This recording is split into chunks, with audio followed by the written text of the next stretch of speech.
ආයිබෝවන් කොහොමද ඔයාලට? කොහොමද ඔයාලගේ නයිමිරිස් වගාවන් වල තත්ත්වය? ඉතින් අද වීඩියෝ එකෙන් අපි කතා කරන්නේ ඔයාලා ගොඩක් දෙනෙකුට තියෙන ප්‍රශ්නයක්.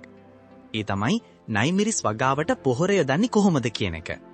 මම ඉදින් අද ඊටාම කෙටියෙන් නයිමිරිස් වගාවට එක අවදිවලදී පොහොර භාවිතා කරන NPK අනුපාතයෙන් ගැන විස්තර කරන්නම්. මිරිස් ගස් පෝෂණයට හරිම කැමතියි කියලා ඔයාලා හැම කෙනෙක්ම දන්නවා.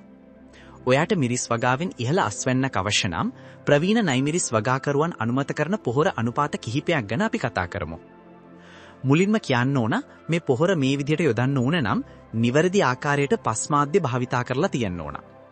ඉතින් මිරිස් වගාවට වඩාත් සුදුසු වන ආකාරයට බුරුල්, ජලය හොඳින් බැස යන පසක්, කාබනික ද්‍රව්‍ය වලින් පෝසත් පසක්, වගේම pH අගය 6-7 අතර අගයක හොඳින් නඩත්තු කළ පසක් වෙන්න ඕනයි. ඉතින් හොඳින් දි รา පත් වූ කොම්පෝස්ට් වූ පරණ වූ සත්ව පොහොර එකතු කළ පසක් නම් එම පසේ ව්‍යුහය සහ ශුද්‍රජීවී ක්‍රියාකාරීත්වය වැඩි දියුණු වීම ඉබේම සිදු වෙනවා. මුල් අවදියේදී ඔබේ මිරිස් පැලවලට සමබර පෝෂණයක් අවශ්‍ය නිසා මිරිස් පැල අඟල් 6-7ක් උස ගියට පස්සේ පිළිවෙලින් NPK අනුපාතය 10-10-10 පොහොරක් භාවිතා කරන්න. ඉතින් ඔයාලා හැමෝම දන්නවා නයිට්‍රජන් පත්‍ර වර්ධනයට, ෆොස්ෆරස් මුල් ශක්තිමත් වීමට, පොටෑසියම් රෝගවලට ඔරොත්තු දීමට. පැහැදිලි නේද? ඉතින් මුල් කාලයේ මේ පොහොර මිශ්‍රණය සති 2කට වරක් යොදන්න. පැලයකට ග්‍රෑම් 5ක් ඇති. නයිමිරිස් ගස්වල මල් පිපුණු පසු අවධානය පත්‍ර වලට වඩා කරල් වෙත යොමු කරන්න ඕන. ඉතින් NPK අනුපාතය 5:10:20 වැනි නයිට්‍රජන් අඩු, පොටෑසියම් වැඩි පොහොරක් භාවිතා කරන්න.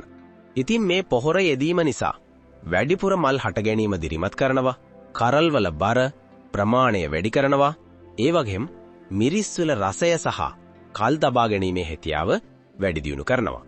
පැලයකට සති 2කට සැරයක් ග්‍රෑම් 10-20ත් අතර සම්පූර්ණ ආයු කාලය තුල අවශ්‍යතාවය අනුව යොදන්න ඕන. කෙලින්ම ග්‍රෑම් 20 මත අරින්න එපා. ඊටත් වඩා හොඳ ප්‍රතිඵල අවශ්‍ය නම් මෙම ස්වභාවික වර්ධක එක් කරන්න අමතක කරන්න එපා.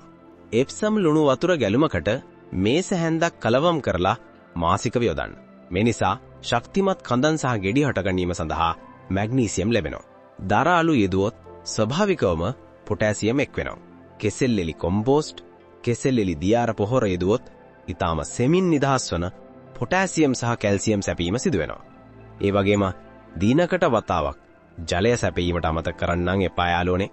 ගහ දවසක් හරි මැලවුනොත් ආයේ ඇත්තු දාලවත් අදින්න බෑ. මල් සහ ගෙඩි හැලී යාම සිද්ධ වෙන්නේ නිසා. ඒ වගේම වතුර දාලා වැඩි වුණොත්, ඒකලේ පසේ වතුර ගොඩක් රැඳුනොත් මුල් කුණු වීම සුවර්.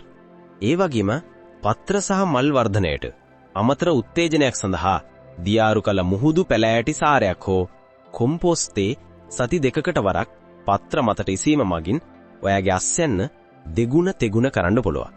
ඉතින් ඔයාලා මේ පොහොර සැලැස්ම අනුගමනය කළොත් ඔයාට ටොන් ගණනින් මිරිස් අස්වැන්නක් නිලා ගන්න පුළුවන්. ඉතින් ඔයාගේ අදහස් මට මේ වගේ වීඩියෝ හදන්න ලොකු උනන්දුවක් වෙනවා. ඒ හින්දා අනිවාර්යෙන් කමෙන්ට් කරන්න. ඒ වගේම සබ්ස්ක්‍රයිබ් කරලා channel එකට එකතු වෙන්න කියලා ආදරයෙන් මතක් කරනවා.